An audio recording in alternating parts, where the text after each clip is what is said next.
One of the most challenging things you and I have faced or are currently facing is the frustration of trying to figure out how to get your first credit card. Like, how are you supposed to build your credit for future loans, like car loans or house loans if you want to get something in the future? But every time that you apply for a credit card, you keep getting denied, but they keep telling you that you need to build your credit, but nobody's approving you for you to be able to build your credit. It's like trying to find a job when you're fresh out of college, and every time you keep applying somewhere, they say that you need at least 3 years minimum of experience for you to be able to get that job. It's like, how are you supposed to get that experience if everybody's requiring the same thing and nobody wants to hire you without that experience? If you're just turning 18, or even if you're in your 20s and 30s and you never applied for a credit card and this is your first time, then there's gonna be a couple of challenges that you're gonna eventually run into. Like most of us, your parents probably didn't add you as an authorized user on their credit card that, technically would have helped you build your credit, which we'll save for another video. But most of us don't have that kind of luxury that our parents did for us, unfortunately, which is why you're watching this video, which is totally okay. But there's a couple things that I want you to keep in mind. Think of it like this: when you're applying for a credit card, you're asking that specific lender to allow you to be able to borrow money to buy things which in return you will pay back with a more than likely high % interest rate. Whether that be a store card like Kohl's, Best Buy, it can be GameStop, or any retail place you shop, or it can be with the bank directly like Chase, Bank of America. You have Wells Fargo, any type of credit unions as well. Now there's a couple things that I want to tell you, because it may seem good and smart to be able to get a credit card because that's how you build your credit initially, right? But honestly, it's the most dangerous thing that you can do if you don't know what you're doing, because it can really set you back in life. Again, I've done it. This is why I'm making these videos, because I don't want you to fall into the same trap that I fell into. I know it sounds stupid, but trust me, when you follow these two rules, you will not fail and you will not put yourself in a bad position. Rule number one: never buy anything unless you actually have the cash in hand that you're able to put away every time you swipe that credit card for that specific amount of money. For example, if you go to the store, or if you're using it for your gas, which is a great way to use it, you're gonna swipe your credit card. If you put $25, you take $25 out of your bank account, put it in the savings, or actually take it out, and then every time you pay your bill at the end of the month, you use that specific money to pay your bill. Because what ends up happening is, if you don't do that, then you're gonna keep swiping your card, and then at the end of the month, you're gonna owe more on your credit card bill than what you actually have inside the bank. But if you're putting away the money as you're swiping the card, then you're not putting yourself in a negative situation to where you're not able to pay the card at the end of the month. Trust me, the moment you mess with rule number one is the moment that you're gonna fail, and you're gonna set yourself back. You're gonna start playing catch up because you're gonna keep doing it again and again. It requires a lot of self-discipline for you to be able to do this, which is why it's extremely dangerous. Credit cards are extremely dangerous because we don't do this. As human beings, we're not inclined to do this. Okay, this is something that you really have to think about as you're doing it within that specific moment when you're swiping your credit card. Rule number two: like this video and subscribe, because if you don't, you won't get approved for any type of credit card.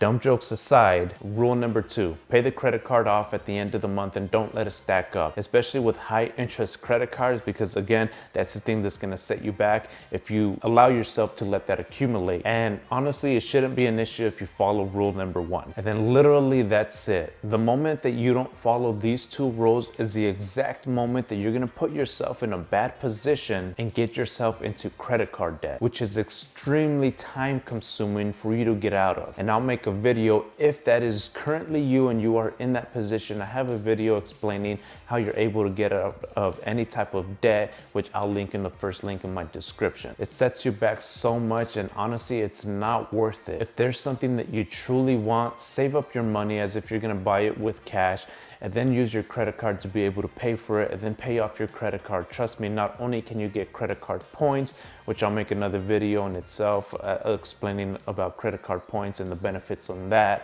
basically free money if you use it correctly, but you're able to also build your credit if you do this correctly. With that being said, if you're applying for your first credit card and you keep getting denied, it's because the banks are looking at you as a high risk, as somebody who doesn't have established credit history, to where when the bank looks at you, they see, look, this guy or this gal, they have a good reputation. They pay off their debts. So when they look at your credit, they see that you don't have any of that. So they immediately deny deny you, which is frustrating. I get it. If you go to a big bank like Chase, Wells Fargo, Bank of America, any type of these big banks, more than likely they'll immediately deny you. So don't apply for them unless they have some type of incentive or program. If you're like in the military or school and they have that incentive that allows you to be able to build your credit for first-time credit users. The places that you want to apply to first are retail stores. The first credit card that I got was Kohl's. They only approved me for $300, and then I used that to go back to school shopping, and then I paid it off, and I kept doing that, and then they raised me to $500, and then eventually I got one at Best Buy, and eventually like it just kind of snowballed after that. And the reason why it snowballed after that, because when they saw that I was paying Chase back, they automatically approved me for my next credit card. And then when they saw that I was able to pay off 2 lenders, then the next time they approved me, and then I applied for Chase and they approved me for a $3,000 limit. And the reason why is because now when they see that you're able to pay off these lenders, you're not a high risk anymore. Now you'll still have high interest, which is kind of correlated with the risk of paying back money on the bank's backside. But if you're paying your credit card off at the end of the month, then you really don't have to worry about the high interest rate. But again, the moment that you fall off and don't follow the 2 rules is the moment that you're gonna set yourself back. And I'm gonna keep saying that. I kept track of my credit reports, and by the time I was 20, I bought a new car. I was like in the mid 700s, got a new car for 3% interest rate, which by the way, never buy a new or used car, never finance a car. I'll make another video on that in itself. I got screwed on that. The reality is that I was in the mid 700s by the time I was 20 years old, and I was able to go into a dealership and essentially buy any car that I really wanted that was under like, 35, 40 grand, which again, it's dangerous because when you have that purchasing power where you're able to buy more than what you can afford, you run into this rat race like 50% of us that are playing catch up, trying to pay off our debt because we're spending more than what we can actually afford, which is a dangerous part, which is why, again, if you don't follow rule number 1 and rule number 2, you're gonna be watching my video on how to pay off your credit card debt fast. So hopefully that helps a little bit and sheds a little bit of light. I don't wanna go too much on a tangent on the negatives of it, but I do want to stress you out and let you know that it's extremely dangerous, especially for if you're young, because you're not thinking about these things, right? You're not thinking about the future, you're thinking about the now, which is totally normal. All of us do it, but you need to realize that when you're putting yourself in a bad position, potential bad position, it can really, really set you back in life. Now, thank you guys for watching. If this is your first time on this channel, we talk about ways to improve your credit score, financial literacy, budgeting, and many different type of topics to help improve your current credit and financial habits, all done within about 5 minutes or less. So consider subscribing. Go ahead and share this video with somebody who you may think may be able to benefit from it. Believe it or not, it helps out the channel a lot.